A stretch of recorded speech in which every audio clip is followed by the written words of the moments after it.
Glad to be joined in studio, a colleague of mine in the space of being a journalist. His name is Scott Reeder. He works for the Illinois Times. He used to manage and edit my butt.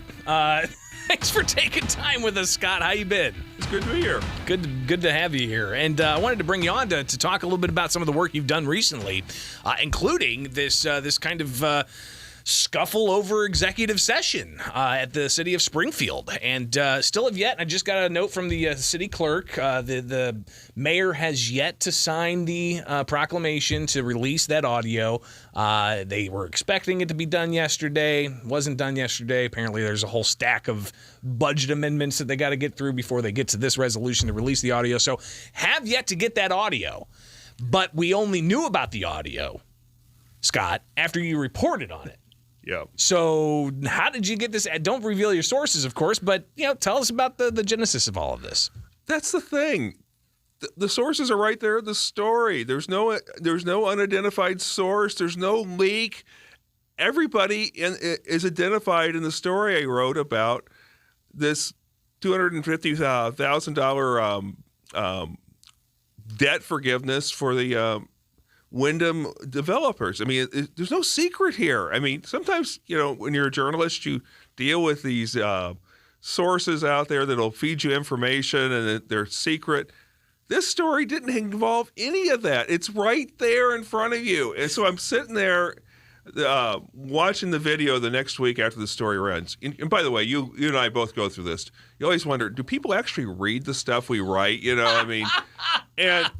I'm watching. No, too often it's like just the headline. People just click on the headline. They're on the website for 2 seconds. Okay. Or they might, spin through the Illinois Times, which is out every Thursday, see the headline, and then you just move on. But so I'm sitting there watching this video, and I've been doing this 35 years, as you know, Greg. I have never had a full hour devoted of a public meeting to arguing about something I've written before. And I've written many controversial things. Sure. And these guys are yelling at each other and accusing each other of being the sources on this story. And it's like, did you read it? I mean, there's no unidentified sources here. You can see who gave me the information. It's not like it's any great secret. Well, it's not like we saw, out of D.C. reporting time and again, sources say this, that, and the other with no name of anybody providing that information. But I think it's a testament, though, Scott. You get the shoe leather on the ground and you're making the moves and you're talking to the sources and, you make an impact whenever people are talking about it. So I guess that's a win for journalism. Well, I guess so, but it was interesting. But the thing is, the sad part is, okay, the most basic thing about government is you cannot take action in a closed session. You have to vote in a public meeting. You have to do it in open. That's democracy. You can't have secret votes. So when I hear people say, well, we got signed off by the council in closed session.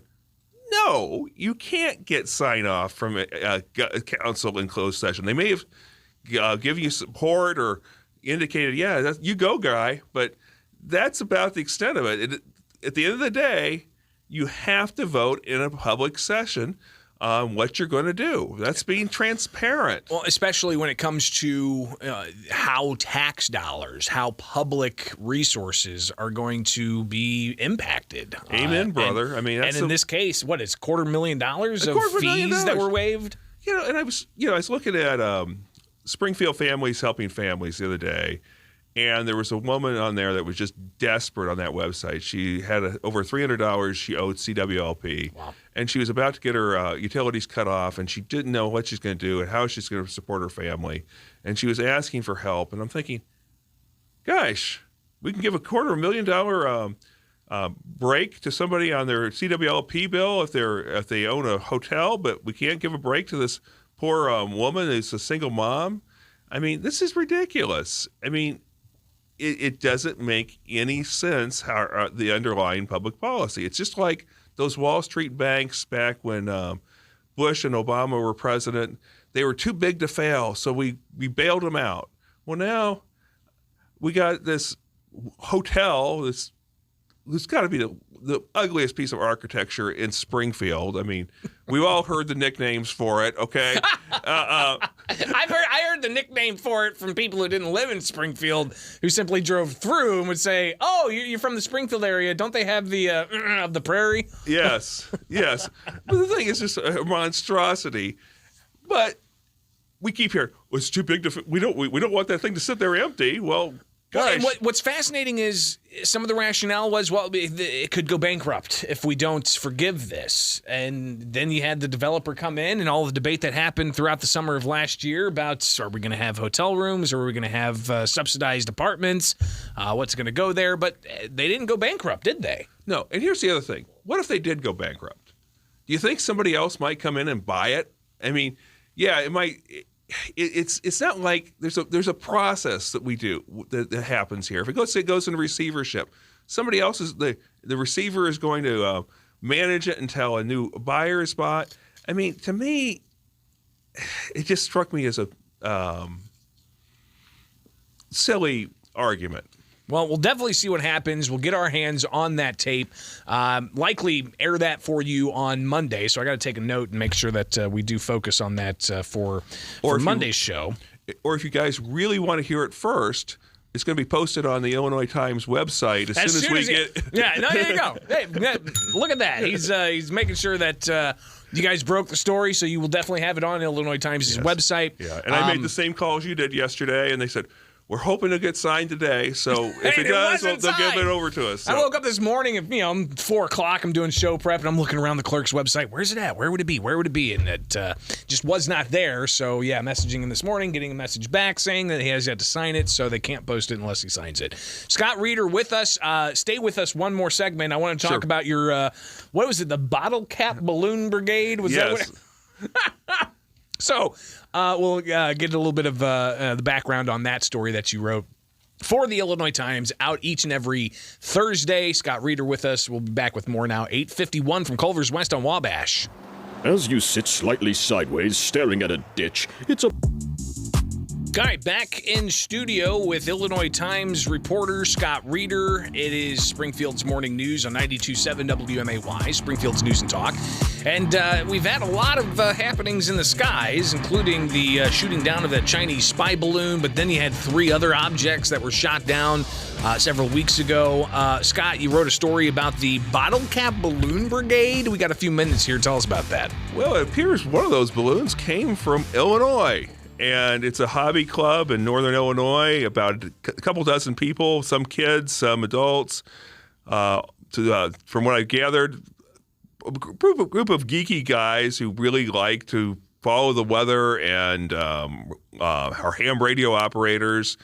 And they launched these $12 balloons that have a radio transmitter on it, and track where they are in the world. And they've had balloons go around the world 7 times. It's an interesting group. They got a little solar panel on there to keep the GPS system operating.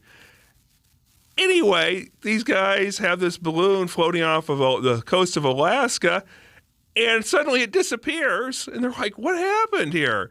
And then President Biden announces that same day that they shot down an unknown object off the coast of Alaska. That's and it's wild. Like, it's insane. I found out about this reading Aviation Week, and I'm like, what? And here's the thing. Okay, this is government at its worst. We've shot down 3 objects, and by their own admission, the U.S. government doesn't know what they shot down.